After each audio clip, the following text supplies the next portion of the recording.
Ode to Autumn, written by John Keats. Let's discuss about the theme of the poem. The central theme of the poem is ripeness and maturity. There is a sense of acceptance about the inevitability of the seasonal cycles. The beauty of autumn is a matter of performance, but in real, it should also pave way for the winter to come. Each of three stanzas concentrate on a dominant aspect of autumn, but also admits and observes its opposite as Keats' vision of not considering things in isolation. Keats rejoices first in the relationship of season, sun and earth, and then in fruitiness that stems from that relationship. First, let's discuss about the theme of first stanza. The theme in the first stanza conceives growth and ripeness. Here all is ripeness. Growth, surprisingly going on sun and autumn, are conspiring to set budding more and still more. The cottage trees bend because under the load of fruits, the vines hang tensely under the weight of grapes. The stanza is packed in sweetness and nourishment. Autumn celebrates the effortless fruitfulness of nature.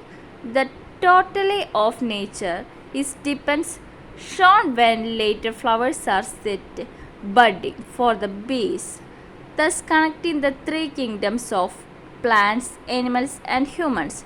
The bees are deceived into feeling that summer will never end. There is a blessing in everything. The theme in the second stanza states that the abundance is connected with human labor. A broader landscape is described with granaries and furrows. Autumn is personified as winnower, a gleaner, and a cider presser. First, autumn is seen as a winnower sitting near her hair flowing in the wind.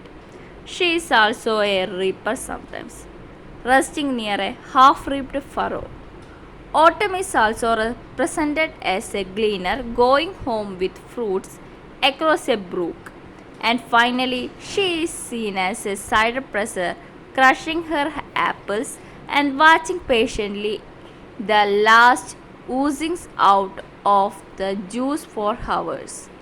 In the last stanza states that the nostalgia and reminiscence as its theme. The poet is reminded of the song of spring, and then he realizes not to pine for what is lost, for autumn has its own music. The close of the year is associated with sunset. The sense of sadness is merged in the feeling of the continuous life of nature, which externally renews itself in the full choir of insect, bleating of lambs, and whistling and twittering of birds.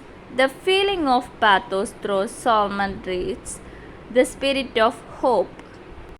The poem Ode to Autumn portrays Keats' attitude as almost in appreciation or awe of the inevitability of change and death due to the rebirth that follows, as shown with the unexpected lively sound of crickets and redbreast whistlings. The poet uses different imagery to show the gradual time change. The soft dying day is compared to the ending of the season. The small insects and crickets sing a wailful choir at the end of the day season. Peace is in the soft music of nature, as there is contentment in the old age while being nostalgic about youth. Then rebirth occurs and this cycle begins once again. Change is both beautiful and natural. All through the poem contain only three stanzas. Keats has been successful in expressing the beauty, charm, the symphony of autumn, and ageless human activities in the lap of nature. The poem blends living and dying, the pleasant and unpleasant because they are inextricably one. He accepts the reality of mixed nature of the world.